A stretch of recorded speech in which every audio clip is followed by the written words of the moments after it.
5 gram کی ٹوپی ان کو بھاری لگتی ہے، 5 کلو کی پھٹی جینز پہن کر کے فیشن سمجھتا ہے، داڑھی اس کو بہت بھاری لگنے لگتی ہے، چبھتی ہے، گڑتی ہے، روز اس کو نکال کر کے گٹر نالی میں پھینک دیتا ہے، اور داڑھی بھی بیچاری اتنی ضدی ہے، روز آ کر کے اس کو بتاتی ہے تم مرد ہے، وہ نکال کر کے کہتا ہے نہیں ہوں میں۔ حیرت کی بات ہے، جب ان سے پوچھا جائے دنیا کا سب سے حسین چہرہ کون سا تھا تو سب ایک زبان ہو کر کہتے ہیں آمینہ کے لال کا چہرہ سب سے حسین تھا۔ پھر میں پوچھتا ہوں اس آمینہ کے لال کے چہرے پر جب داڑھی تھی تو تجھے عیب کیوں لگتی ہے؟ صرف آئی لو محمد نہیں، محمد صلی اللہ تعالیٰ علیہ وسلم کا نام کبھی بھی سیدنا کے بغیر نہیں کہا جائے گا، وہ ہمارے آقا ہیں، عام انسان نہیں۔ ہمیشہ سے یاد رکھو آئی لو سیدنا محمد صلی اللہ تعالیٰ علیہ وسلم۔ میں جو بات کر رہا تھا سلمہ بن اکوع کی، اعلیٰ حضرت لکھتے ہیں وجہ کیا تھی؟ یہ ہیبت، یہ طاقت، یہ رعب، ایک تنہا انسان 400 پر بھاری کیسے ہوا؟ سلمہ بن اکوع کہتے ہیں بات یہ تھی کہ ایک بار نبی پاک صلی اللہ تعالیٰ علیہ وسلم نے سب کو بیعت کرنے کے لیے بلایا، لوگوں کو حضور بیعت کر رہے تھے۔ حضور صلی اللہ تعالیٰ علیہ وسلم سے حضرت سلمہ بن اکوع آلریڈی پہلے سے بیعت کیے ہوئے تھے۔ حضور نے سب کو بیعت کر کے پھر کہا سلمہ بن اکوع آ جاؤ تم بھی بیعت کر لو۔ میں نے عرض کیا یا رسول اللہ میں آلریڈی کر چکا ہوں، پہلے سے کیا ہوں۔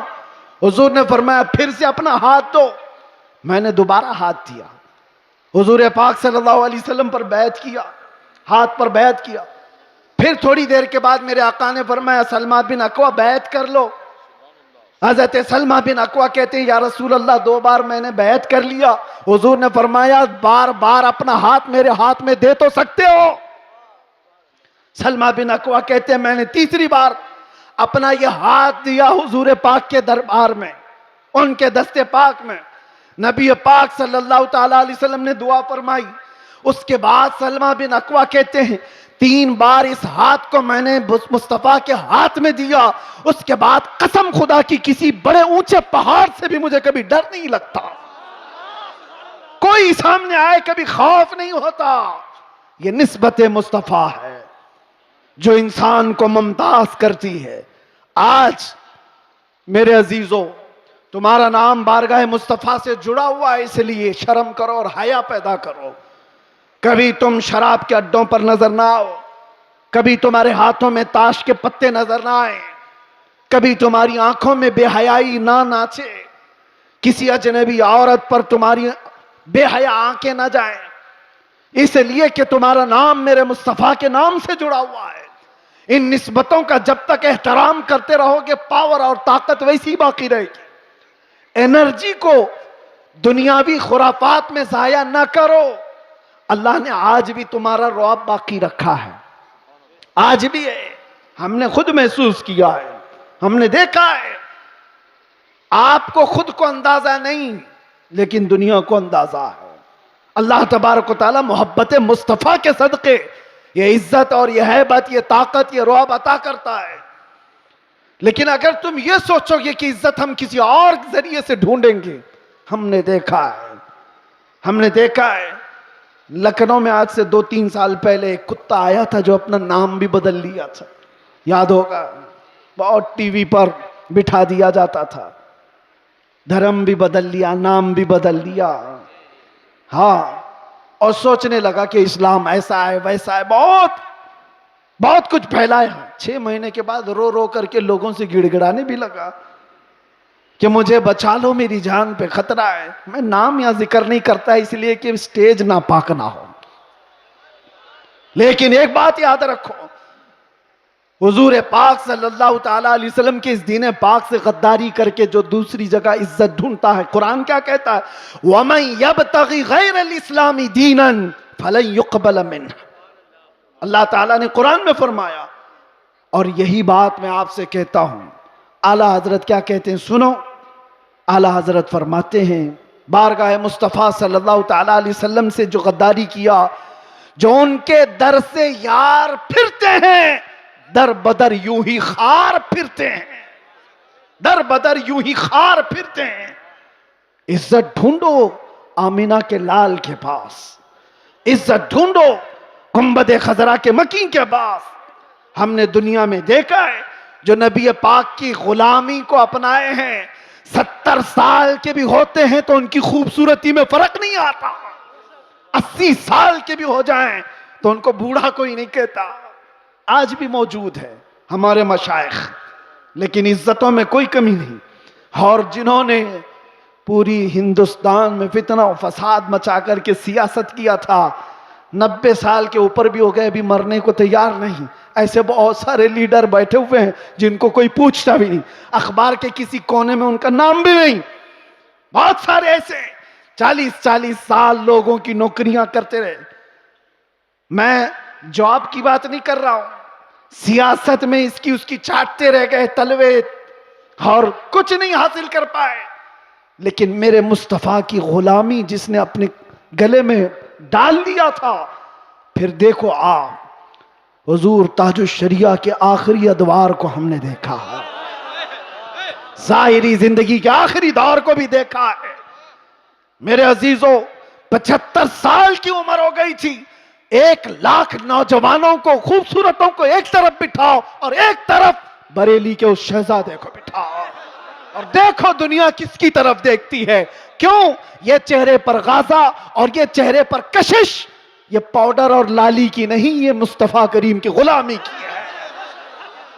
مصطفیٰ کریم صلی اللہ تعالیٰ علیہ وسلم کے محبت کا جو جمال ہے وہ کبھی کم نہیں ہوتا۔ بچپن میں ہم سنتے آتے تھے محمد کے غلاموں میں بڑھاپا آ نہیں سکتا۔ اسی لیے عزت ادھر ادھر کیوں ڈھونڈتے ہو، کیوں جاتے ہو؟ ان نوجوانوں پر مجھے بڑا ترس آتا ہے جو کہتے ہیں دنیا پتہ نہیں کیا کہے گی، 5 گرام کی ٹوپی ان کو بھاری لگتی ہے، 5 کلو کی پھٹی جینز پہن کر کے فیشن سمجھتا ہے، داڑھی اس کو بہت بھاری لگنے لگتی ہے، چبھتی ہے، گڑتی ہے، روز اس کو نکال کر کے گٹر نالی میں پھینک دیتا ہے۔ اور داڑھی بھی بیچاری اتنی ضدی ہے، روز آ کر کے اس کو بتاتی ہے تم مرد ہے، وہ نکال کر کے کہتا ہے نہیں ہوں میں، وہ بھاگ رہا ہے۔ کیسی حیرت کی بات ہے، تم ضد پہ اڑے ہو کہ نہیں ہوں میں، اور وہ بھی ضد پہ اڑی ہے، روز آ کے بتاتی ہے کہ تم مرد ہے۔ بیچارہ آخری دم تک ماننے کو تیار نہیں۔ اور حیرت کی بات ہے جب ان سے پوچھا جائے دنیا کا سب سے حسین چہرہ کون سا تھا تو سب ایک زبان ہو کر کہتے ہیں آمینہ کے لال کا چہرہ سب سے حسین تھا۔ پھر میں پوچھتا ہوں اس آمینہ کے لال کے چہرے پر جب داڑھی تھی تو تجھے عیب کیوں لگتی ہے، تجھے بری کیوں لگتی ہے؟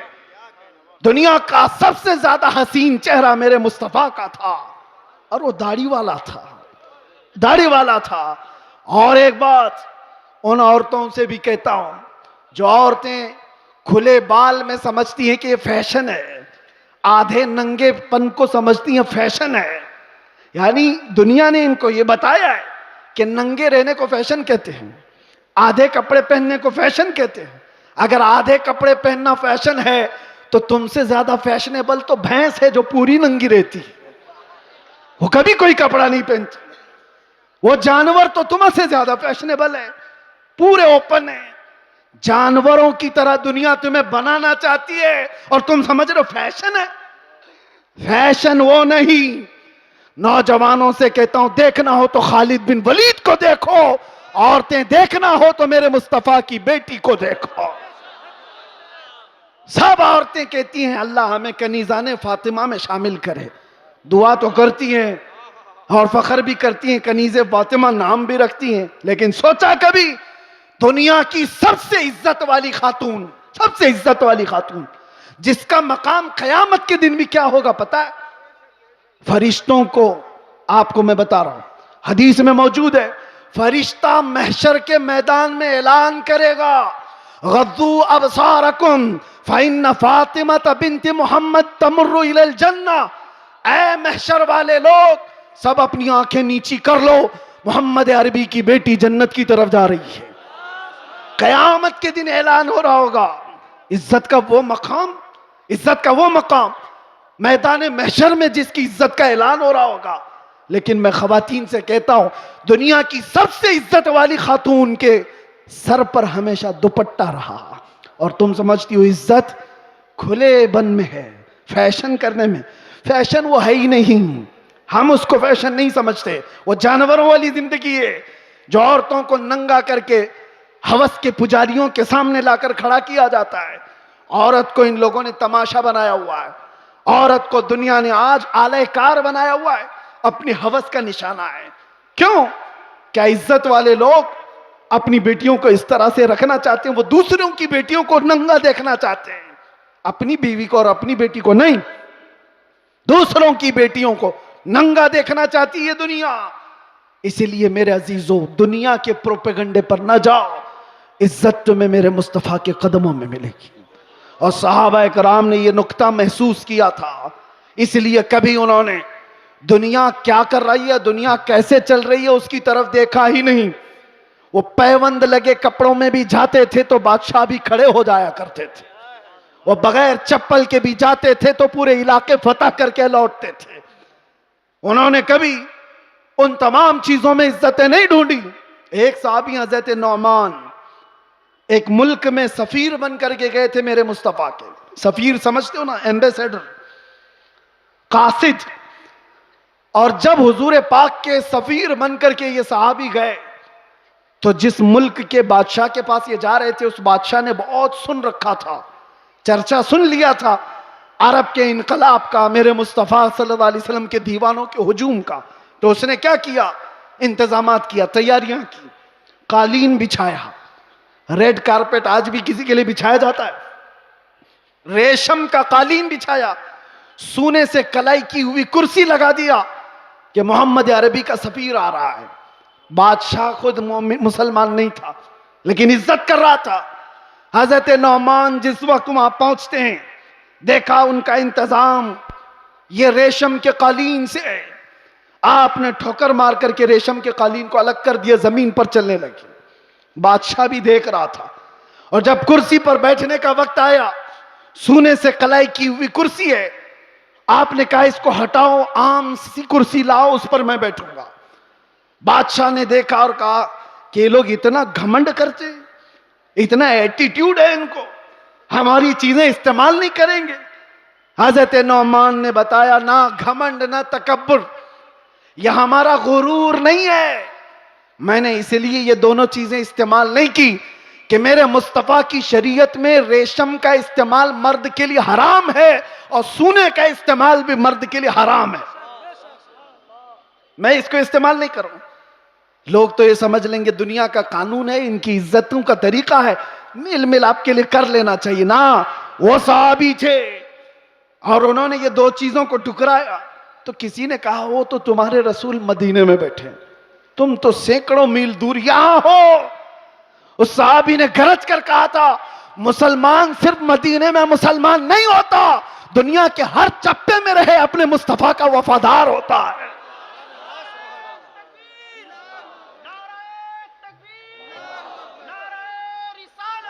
اپنے نبی کا وفادار ہوتا ہے۔ ان صحابہ نے عزتیں اپنے نبی کی نسبت میں ڈھونڈی تھی۔